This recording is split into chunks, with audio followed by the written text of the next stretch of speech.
Hello and welcome to another episode of Ask Me Anything ESG live. So this is Lijin again, and I'm so happy to actually be here with you all. Tell me where you're from, type it in the chat, ask me any of the questions that you have. If something has actually popped up in the last week or so, or something that you're not sure about, maybe there's an ABC soup out there about ESG that you have been introduced to this week. Please share it with me in the chat. Okay, so there's been a few people actually already asked me some questions before the live stream, and actually one of them was related to money because like there was someone actually I had really interesting conversation this week, and they were actually saying that for a long time banks had actually been trying to sort of say tell their customers, oh, every time you spend money you're actually doing something bad, right? That's why you need to, that's your carbon footprint, and that's why you need to, you know um, offer or donate some portion of whatever transaction you've made, to compensate for it. And it didn't really work because if you look at the whole human psychology, no one actually likes being told that they're always doing something bad.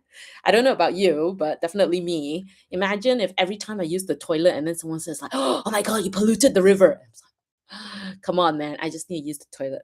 So that was a really interesting thing that came up in a conversation. So hint, hint, there's going to be another podcast episode on our Circular Insights business podcast that's coming out soon, and that is a really interesting conversation that I had, and yeah, around money, and that really started prompted me to think about something else that had popped up in the last 2 weeks or so, and it was about um, very often you meet someone who is in the sustainability realm, and the most common thing that they will say is that they don't have enough resources, right? Or they don't have enough money, or their clients are not paying for sustainability. And whenever I hear that, I in the past, like the past me, I would be like, yeah, that's so true. I can totally resonate with you.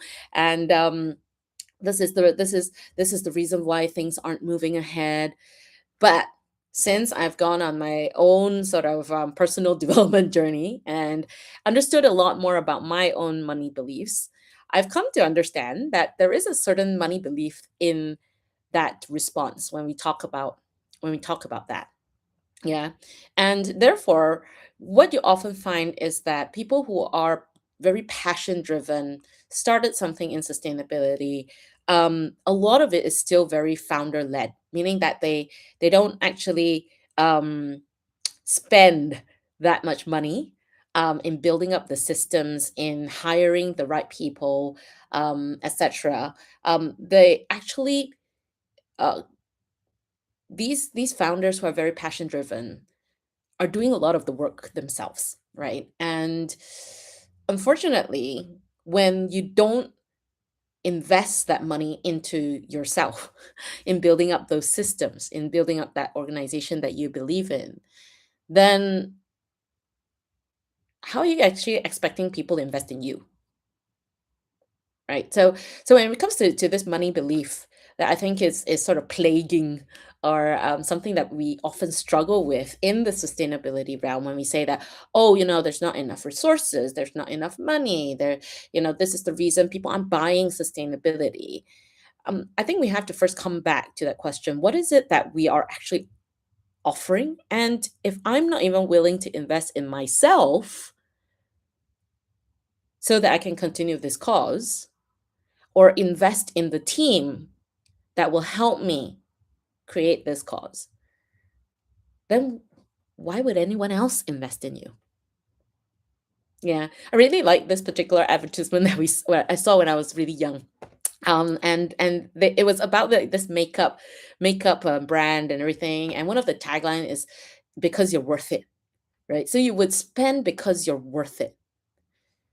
But if you don't even see your own worth, and you're not willing to actually hold that price or command the resources that you need in order to deliver that type of impact, then Do you really believe in the worth that you're doing? Now, if you think that trying to sell people on on circular economy or selling people on sustainability or ESG is like the hardest part, actually the hardest part is selling yourself, right? And maybe some of you resonate with me. If that resonates with you, feel free to type into the chat.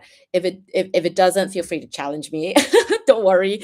This is a very candid place where we can have a more lighthearted or more layperson conversation about ESG. So please type it into the chat, whatever thoughts you have about that. But essentially, if you don't actually feel that this is something worth commanding that level of resources, then you're always going to be in that position where you would, and I hate to use the word, but you're begging for people to buy your product.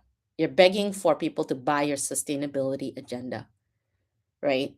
You're not actually confident about its worth per se or what it can deliver in return for people to provide you with those resources.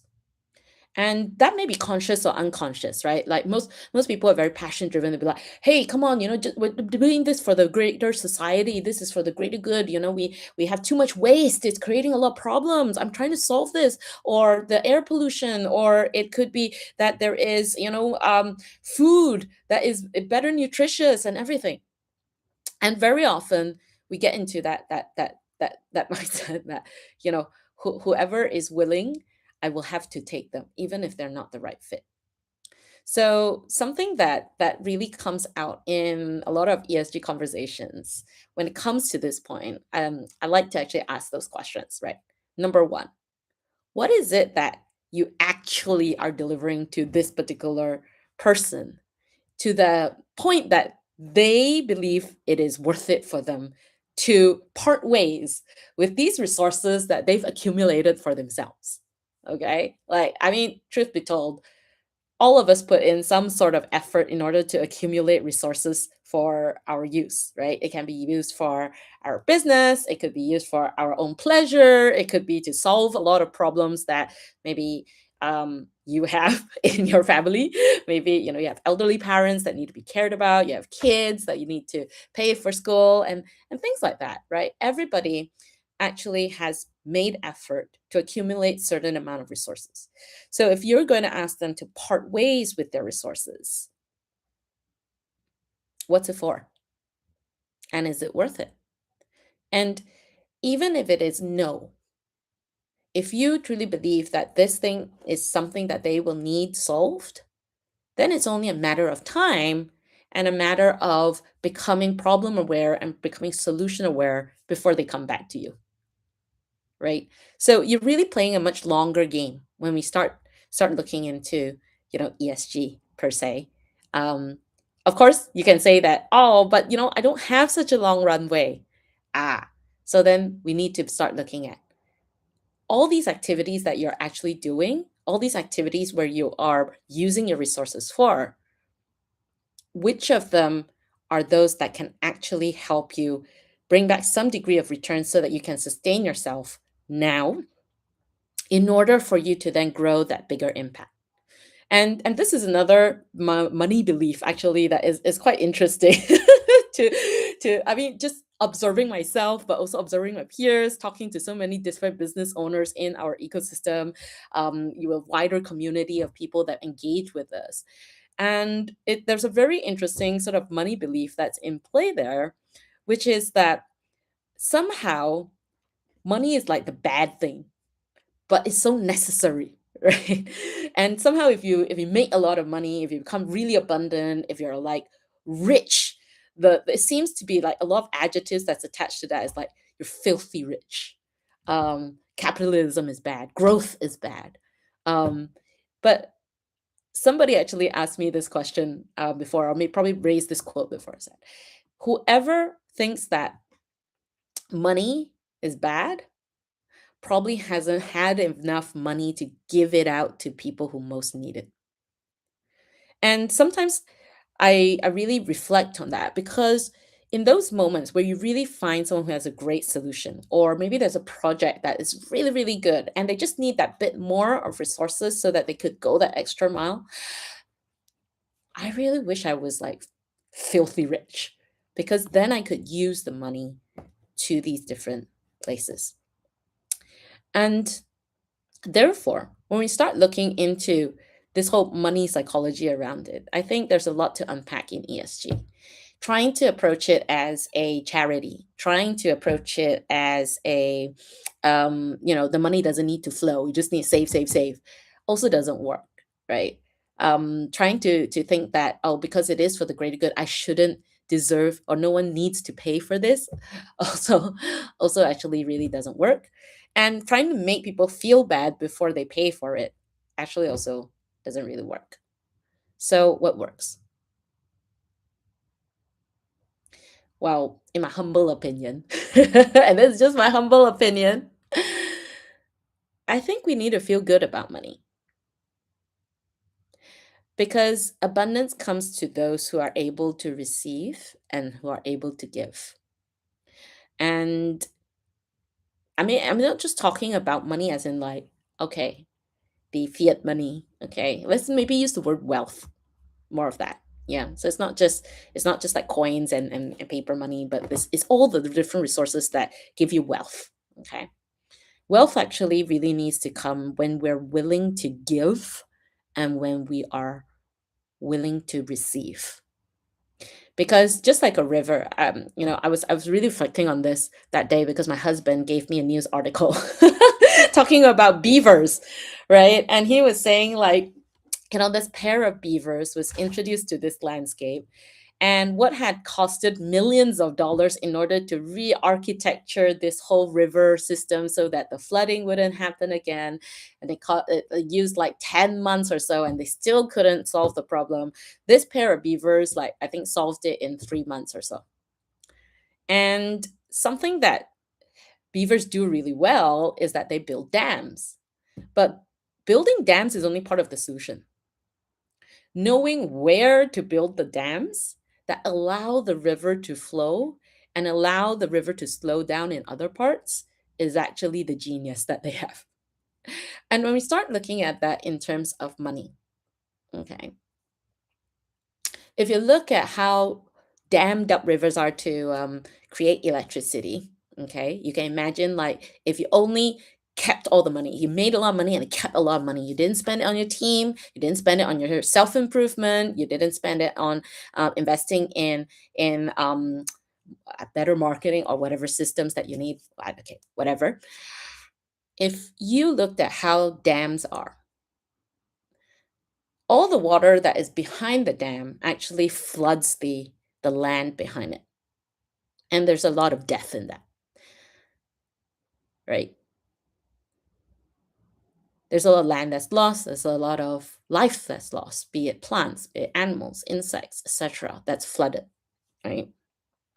And if you look at the land after the dam, life also declines because now they don't have that constant water at a certain type of volume to come through. And all the sediments that's being carried, the soil part, the thing that makes the river look a bit milky, like milk tea, it also doesn't reach where it needs to go, which is actually the flatter parts of the river mouth, and creates more life in mangroves and nurseries for fish and prawns and things like that.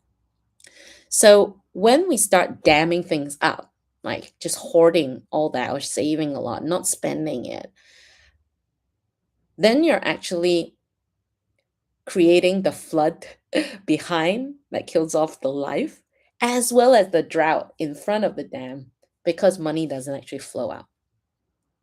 So maybe this actually applies more to passion driven founders um, who often are caught in this situation whereby, should I actually spend that money on myself, on my team, or should I be spending that money doing the work, right? So the project, getting all the raw materials so that the project can run. And that's where I always like to come back to this analogy of the dam, because If you're not willing to spend on yourself and your team, why would anybody want to spend on you? The money doesn't flow, okay? And more money only comes when it keeps flowing. That's why cash flow is such an important thing in businesses, because it's just like your blood, it has to keep flowing, right? And so long as your blood can flow, so long as the business has cash flow, it means that you actually have the chance to be alive.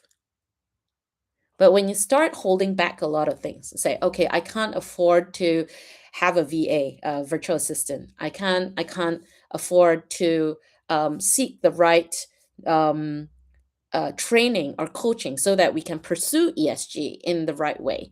I want to hoard that so that I will figure it out myself, so that we can do something internally from the company to transform the business into ESG. When you're not able to actually allow that money to flow out and actually be spread out, then why would the money come back to you? So that was a bit of a reflection, I think, that really propped up for me these 2 weeks around money. And I really wanted to sort of like challenge the thinking out there around it, because it's when we're starting to pursue ESG, a lot of people think it's just a compliance thing. But when what is compliance? Compliance means it means that there's been certain rules and you need to comply. If not, you'll get into trouble. That's what compliance basically is. Okay. Yeah, that's what compliance basically is.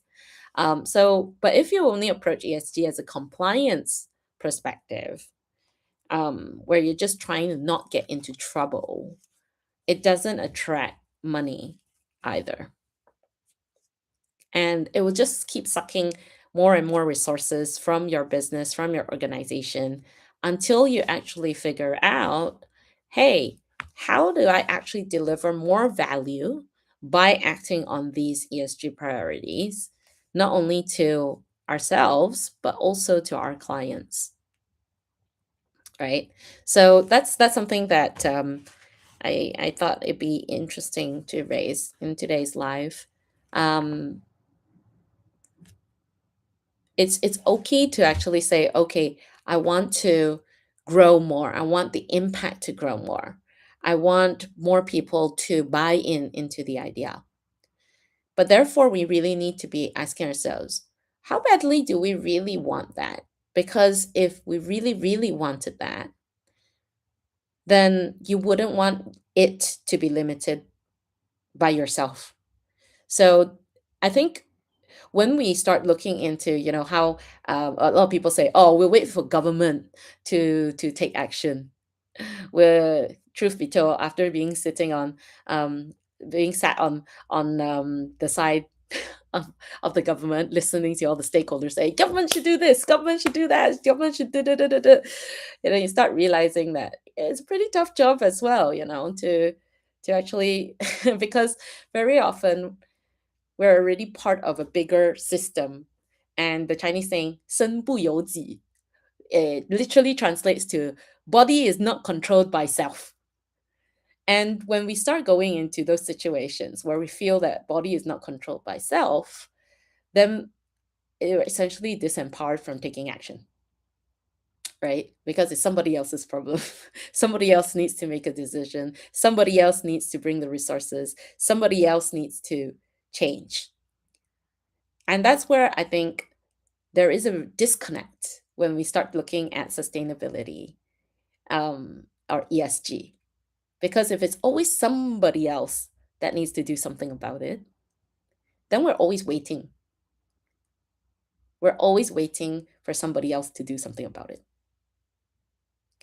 And I think that's why there's a interest for people to go more into like social enterprise instead of going through employment. They're starting their own thing because they want to have more control of self, make those decisions of where they want to go, for what they want to do, um, why is this cause important, and then figure out how to actually make it sustainable so that they can sustain their own lives and things like that.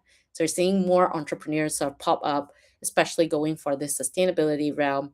But of course, when you go to that level, new devil, right? And the whole next level comes in, because now that you have control of self, there's also this concern of, am I doing the right thing? Am I, is what should I do first? Should I do more of this? Why does nobody actually support me? And you'll find that in that process of going into entrepreneurship and having to tell people about what you offer, more of it actually needs to come from within. There's a lot of self reflection in the entrepreneurship journey. Some people are saying, business is an emotional game. It is.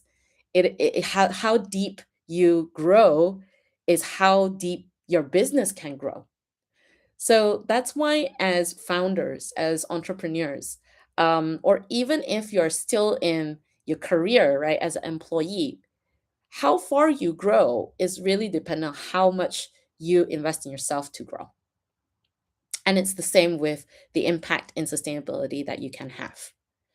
Because if we're all waiting for somebody else to take responsibility, somebody else to start first, somebody to acknowledge and appreciate the work that we do, then sorry to say, it's going to be a hard journey for you. Not very enjoyable one. Yeah. So it's this thinking that, okay, how do we actually create the systems that can enable us to go further, that can enable us to grow further, if this impact is really important to us. Yeah. So, oh, we actually have a more of a share, I think, that social enterprises prizes are a scam, and it puts a huge burden on the SE. They fix a problem created by others, help others, and themselves have no safety net and can only take 30% for their own survival, while others take benefit from 70%. Well, that's the reality of trying to make something stay alive, I would say. Yeah. In order for something to stay alive, we always need to be balancing between what is the impact that we're delivering, and at the same time, how is it that we are able to sustain ourselves.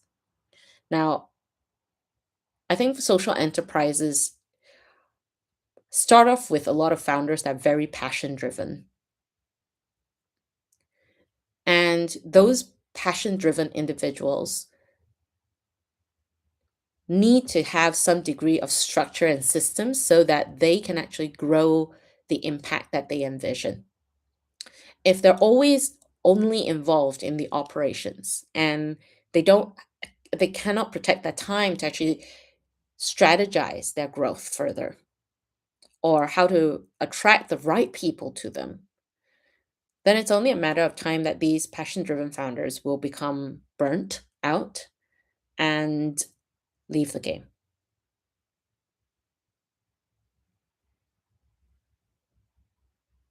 So giving and taking is actually very important. Yeah, that's true. I mean, you have to be able to take, right? Like, someone said here, there's a friend that said here, I feel we take 100%, donate what we want. It's personal enterprise. I mean, there's no shame in doing that. We have to actually we have to actually take care of ourselves sufficiently so that we can take care of others. I mean, go on the airplane. What is the safety? What is the safety thing that they always say? Please put the oxygen mask on yourself first before attending to help others, right? And that's something that I think when we start looking in how ESG has been communicated for a long time, we somehow expect the people involved in ESG to be putting the oxygen mask on everybody else first before they put the oxygen mask on themselves. And if they do put the oxygen mask on themselves, somehow you're meant to feel bad about it. And come back to that whole thing we started in the beginning. People don't like doing things that make them feel bad, right? So how long is that going to last, right? So you can't actually change anybody until you actually change yourself. And therefore, I there's something that I always like to say. We always lead through being. It's always leading through being. And and people who are the right fit for you will come to you. But of course, part of it is also being willing to share who you are to other people, right? Be it in how you live your day to day life, be it how you want to, you know, how you interact with people, be it how you say no to certain things. Okay, talking about saying no, this is a very interesting story. Oh, thank you. I have a friend here who says that he would love to be on live with me. We definitely can arrange that for another session because I got a bit more material prepared for today because a few questions that people asked. There was actually somebody who asked me a question a few weeks ago, and I thought like this is a time to actually talk about it because they're like saying like um people don't appreciate what I do. I put out so much, I do so much, and yet they try and pinch me on my price. They think I should be doing it for free. I need to survive too, and I I I said, so did you say no to the person? Said, no, I didn't say no. I said, "Well, you went ahead and did it, even though it was like use of your time, use of your attention, every minute you spent in it, all the thoughts that were going through your mind is like they don't appreciate me, they're not going to appreciate the outcome. Why should I be doing this?" And you still said yes. I said yes, yes. I still said yes, and I think that's saying no is actually a muscle that we need to exercise.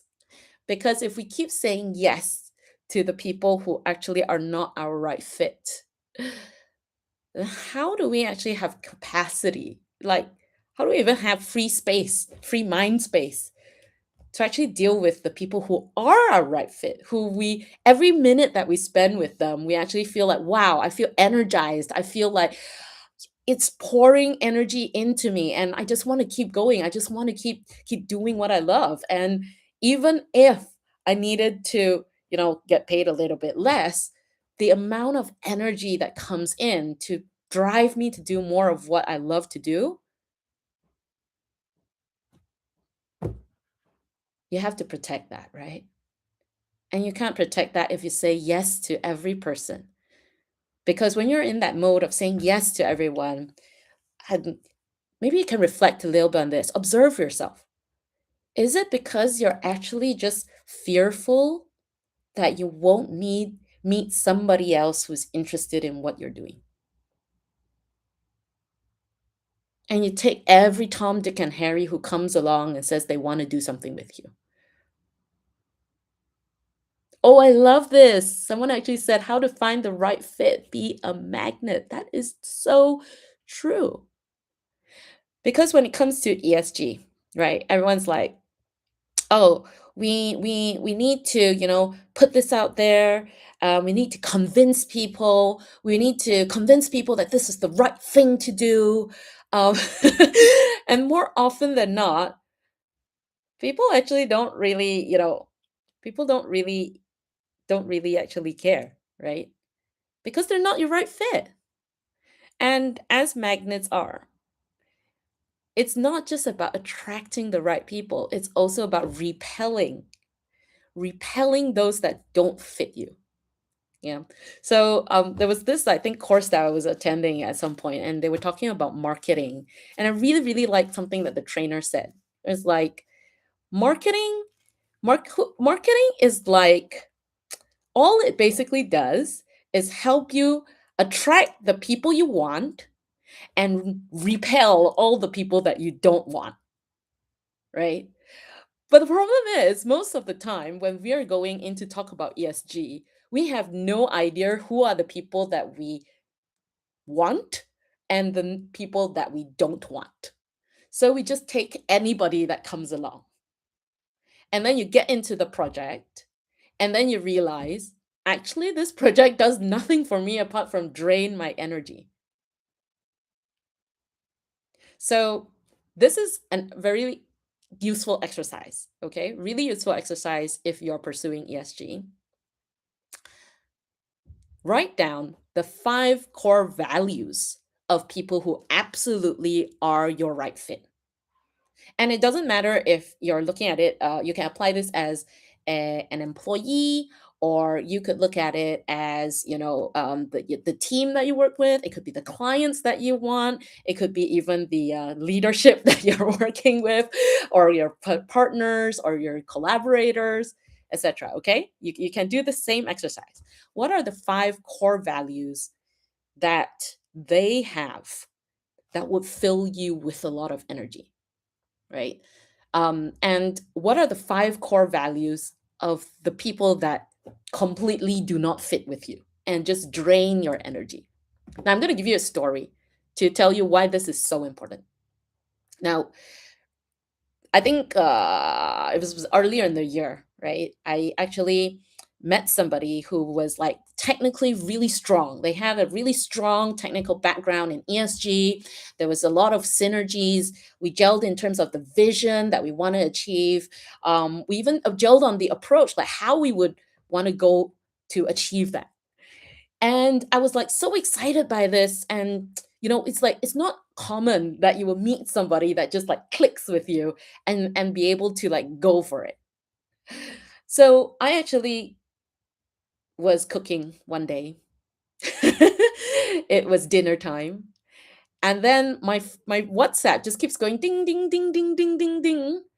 And as I sort of turned off the fire and went to look at my phone, all I saw was like my one of my partners in a country which should be like middle of the night by then, actually texting me WhatsApp messages.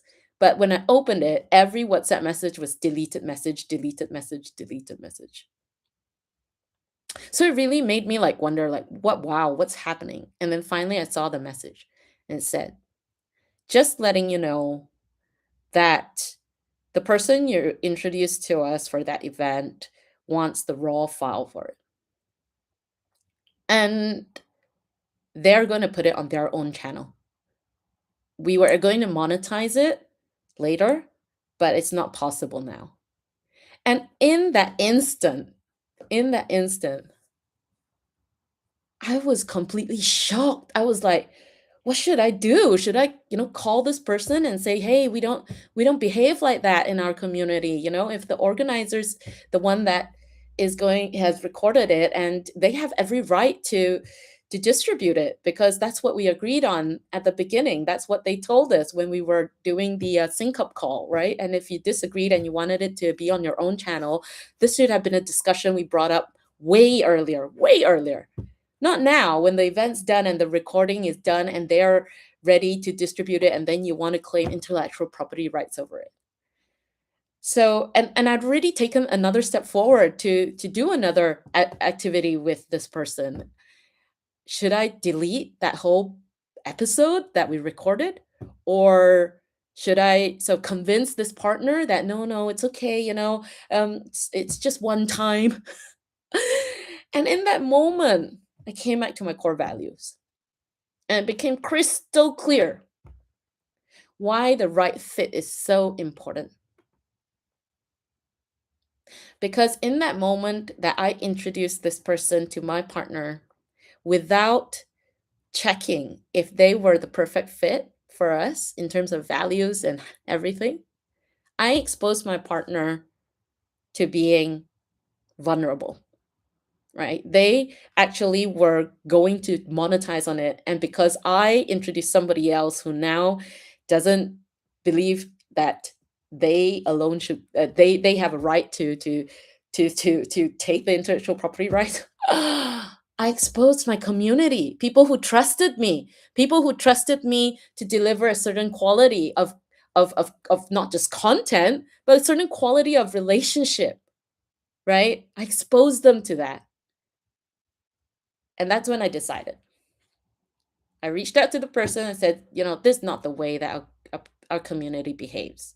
And, that person kept trying to explain themselves and defend themselves. And that's when it triggered all the red flags in the 5 core values that are not my perfect fit.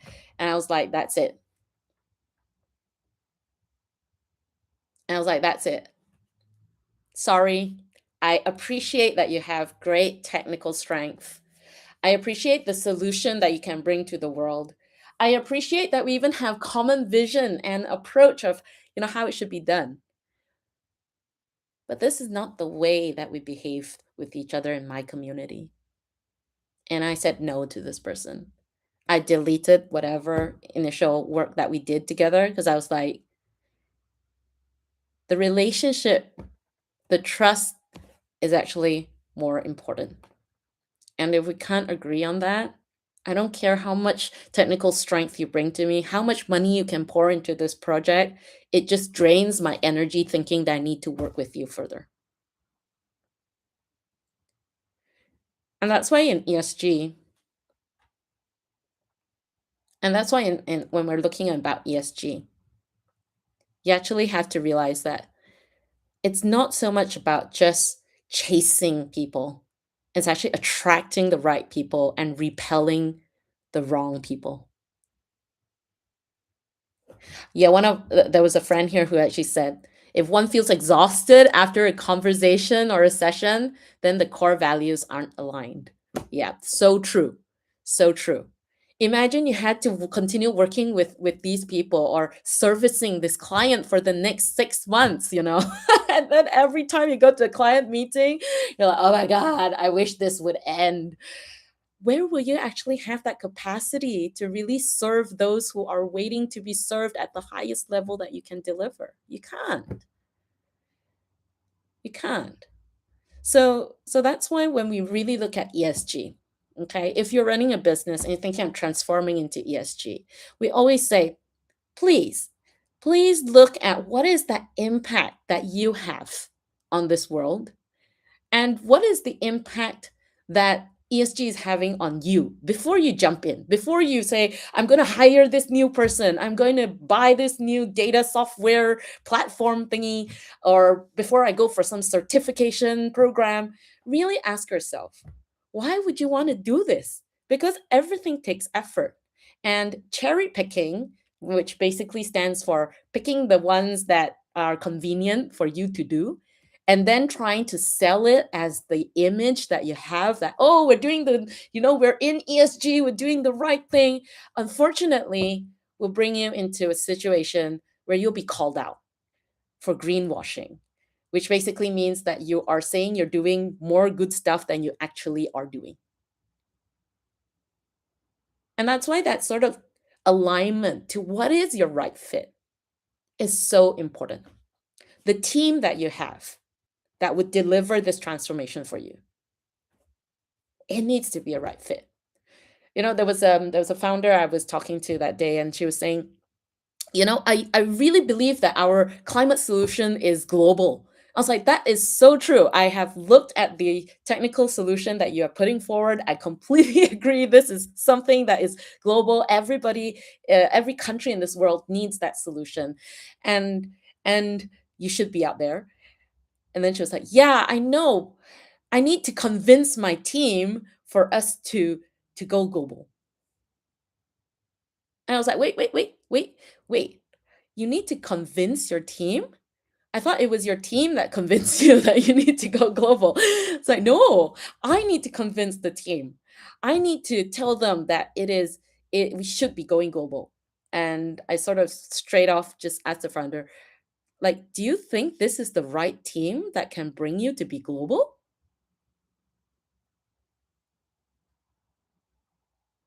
And there was a big pause at that moment. She's like, well, I'm the leader, right? I'm supposed to lead them in that direction. I was like, that is true. You're supposed to lead them with your vision, with with where you want to go, even though you haven't figured out how to get there. That is your role. You are right. But are you getting all tied up in figuring how to get there and then convincing your team to go there with you? Or are you allowing that space for the right people to actually come in and say, this is how we can deliver on your vision? Because if your core values don't actually even align, that this is a solution that could go global, and we should be excited about it. We should be excited that we get to solve how to bring it global. Then this is not the right team. And it also brings me back to another conversation. I think somebody had asked me, like, what happens if it's your leader that doesn't what happens if it's a leader that doesn't actually think it's possible? Well, I think as an employee, there are a few moments in your career that you need to ask yourself, is this the is this the battle that is worth is this the battle that is worth worth my time? Because at the end of the day, you're fighting a, you can say, a war, right? It's a long game. It's a long game. And you need to ask yourself, is if this particular point, if you're, let's say, playing badminton or whatever, is this particular point going to make a huge difference? Or is it something that actually maybe is not necessary to like rack my brain at this moment because I'm playing the long game and there is something else that I need to build up towards to eventually get to. Yeah. So it's really interesting because like very often people are like, no, we have to get this, we have to get the leader to see this, they have to say yes to it. And my first question is like, why would your leader be interested in this if they are being just told that they are doing everything wrong and they need to spend a lot of money, and when they give you that money, you're just going to tell them more reasons of why how they've been doing it is wrong. It's like, yeah. And if you then say, okay, yep, this is a battle that is worth fighting for. I do want to actually put this through, right? It is something that I stand for. It is something so aligned with me, and that my team believes in it, and can see the value that I can deliver to the company or the organization, and we really want to actually push this forward. Then, hell, you got the clarity to push yourself through. You've got the clarity to push yourself through. And then we'll reach a point, if this is the right company or organization for you, for this ambition or project that you're doing, then yeah, it will go through. But you have to have that conviction to see it through, even if it gets rejected many times, right? But if you're thinking, hey, this actually isn't the company that fits me, my leader is not changing, my vision of the future and their vision is different, then maybe it's a signal that you need something more. Maybe there's something else that you need to be pursuing with somebody else. And therefore, when you start looking into, the few people actually come to me and say that, hey, I want to make a career transition. What should I do? Should I go for, a corporate, or should I go for this type of industry or that sector? Should I get more certificates? Should I be more qualified? I always say, hey, we need to start that at the core. What is important to you? Why do you want to do it? And then you will attract the type of opportunities that match you. But if you're caught in this like, oh, I need to change now. I don't know where I want to go. I just want to do something. Then unfortunately, you're taking whatever comes along that maybe matches your pay structure that you can accept. And you might be happy there for a while, but after a while, the same thing's going to happen. The same thing of they're not appreciating my work. They don't care about it. Well, because if your core values don't align, they don't actually care about it. Yeah, that is so true. It is a funny thing. One of our friends here online actually says, everyone quotes this: if you want to go faster, go alone, but if you want to go further, you go together. But we all have limited time on this earth. Yeah, as this person says. So to go the furthest, go as fast as you can. And sometimes, sometimes it's okay to just say no to the wrong team members. Yeah, it's okay. It's okay for people to want to pursue things in their own way. Even if your missions align, even if the approach aligns, even if like you can be the bestest of friends, but when it comes to what you're pursuing in the journey, the calling, the work, whatever you want to call it, if they don't align, it's okay to say goodbye. Yeah. And it applies as well. It's okay to say goodbye to a company and move on to something else that's more aligned to you. Even if that company stands for a cause that you believe in, even if, they're like, I don't know, B Corp, or they are the biggest player that actually cares. If they don't align with what you want to do, it's okay to say goodbye. And I think there are more and more people who actually realize that, or maybe unconsciously do that. That's why there's this whole great resignation that's happened after this COVID pandemic, right? There's been a lot of people who have left, who've changed their careers, who are going into experimenting with entrepreneurship and things like that, because we've come to the realization that, hey, life could actually end quite quickly. Life as we know it is not a given. And if I'm going to the grind, then I want to make sure that I'm grinding for something that has meaning for me, right? So why ESG is something that's not going to just go away per se for companies out there who's like, is it a fad? Is it just like going to pass? Is it a trend? No, because people actually are getting awakening that life and meaning in life is something that's very important if it's going to a work where they're spending more than 8 hours a day on it. So if you're talking about retaining your talents, attracting the talents that can deliver that type of value that your company stands for, then ESG is not something that's negotiable.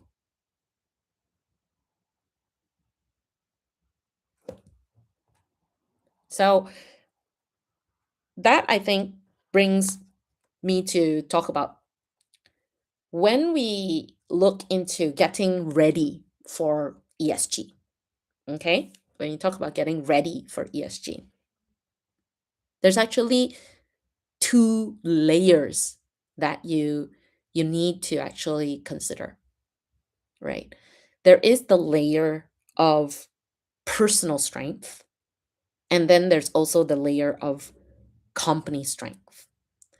Because when you actually realize, how the power that a company can hold in terms of just the scale of its connections, the scale of its operations, the amount of material that comes in and out, the amount of people they can influence through providing their products and services. That's the company level strength. That's where a lot of ESG reporting is at this point, right? They're talking about, needing, there's the dual materiality. In case you're getting confused about this big words out there, dual materiality basically means, on one hand, how is the business affected by all these ESG topics? For example, the great resignation is a sustainability problem for companies, because if they can't retain enough talents, or they spend so much money trying to onboard and then losing those talents, it creates a lot of problems for the business, right? But from a social perspective, it also creates a lot of problems, because there are people who are unemployed, underemployed, then face various sort of financial or economic situations that's not enabling them to live the lives that they want. So in any case, that's the first layer, which is, okay, how does ESG affect my business? But the second layer, which is the dual part in talking about material issues, is how does the business then affect society and environment? Yeah. So when we start looking at ESG reporting, we're really looking at it from that sort of company layer. What is that strength that you have in terms of helping your clients um, remove a lot of unnecessary risk that's coming from these ESG topics, but also how are you helping your clients create the opportunities? But in order for transformation to really sort of like sink through, there's this little stage in between where there is that personal strength, where the awakening of the team members within is very important, because it not only dictates how creative they can be or resourceful they can be, it also shapes actually how the entire team would pursue this transformation with a certain type of energy or speed, right?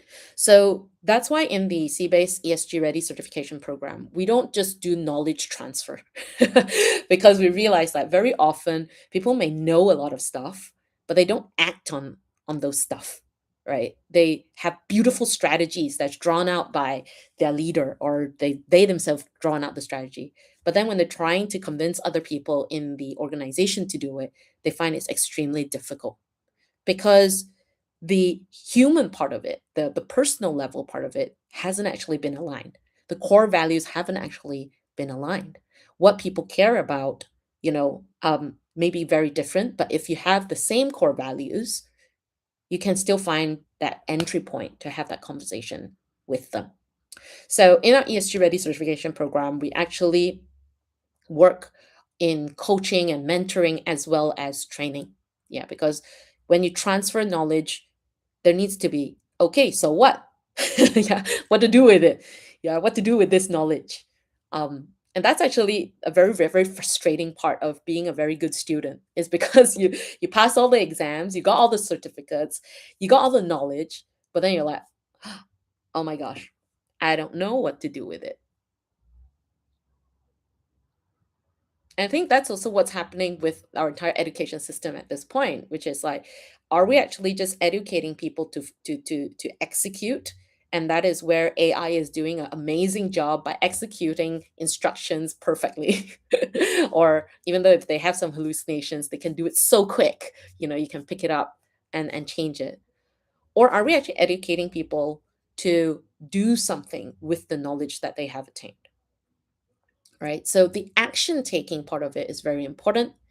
But in order for the action taking to really happen, you need to actually look into that personal layer. Because when you actually bring the personal strengths of each individual into your team, you actually see that, hey, we can actually go further with this. Oh, yeah, I really love, one of our friends here actually said, knowing what to do and doing what you know are two different things. And that's what the ESG certification program really helps you with. That is so true. Thank you. Thank you for that. Yeah. So what if you could be that talent or be that vendor that when you walk into the room, and instead of like saying, oh, this is our solution, this is how we're going to, help you in terms of getting the reporting done, or you need to buy this certificate or things like that, you actually connected with your client. You actually were able to meet them where they are and say, hey, I want to be a journey partner. Let's figure it out. This is what I can do for you. This is what the team can do for you. This is where you can influence even more because you put in some ESG. And this is how it's going to come back to you in client loyalty, in retention of your employees, etc. So what you're selling isn't just the product, isn't just your service, right? In order to really handle that conversation of ESG, um, I truly believe you need to meet them where they are, because it's not everything that needs to be done.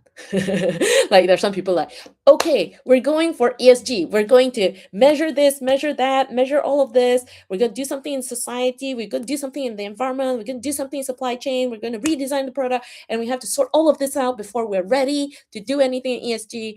And before they actually get all of this done, they've exhausted themselves. They've exhausted the resources that they have. And they haven't got anyone to buy what they have to offer, and they can't sustain. And the business closed shops, and then they're out of the game and they're burnt. So, personally, why I feel very strongly about working at this readiness stage is because I think very often people are like, they jump onto the bandwagon before they actually know where the wagon's going. And then they realize why they're so upset when they don't end up at the place where they're supposed to get to. Because number one, they probably didn't even have an idea where they were supposed to get to. And number two, they just know that something doesn't align with them, and that creates a lot of upset. And number three, they realize they spent all their resources doing that. I mean, you wouldn't go on a travel trip if someone gave you that type of itinerary, right? Where, yeah, we don't know where we're flying to. You're going to spend this much amount of money. It's going to be a beautiful experience, but I can't tell you what that experience is. I mean, maybe there's some people who would buy that. Um, but in the long run, I don't think that type of travel would be very enjoyable. Yeah. Yeah. Taking the wrong bus, yeah. And sometimes you didn't even realize that's the wrong bus until you're, like, very further down in the journey. So that's the most frustrating part of it. So that's what I think, what I had to, some questions that people had asked me, about. I guess I want to just end today's session on this particular live stream in that ESG is everywhere. Something that really irks me sometimes is when people say, yeah, I'm doing ESG as well. I ask my employees to, like, ride bicycles, and we donate to tree planting, and I was like, okay, that's great. It's great stuff, but that's not really um doing ESG per se, because what is the greatest impact of your work? And then they were like, but I'm just, like, I don't know, I help people have more financial literacy, and that's not ESG, right? I was like, why not? If I can tell you exactly which sustainable development goal it belongs to, because you are contributing to sustainability using the strengths that you have from the product and service that you provide.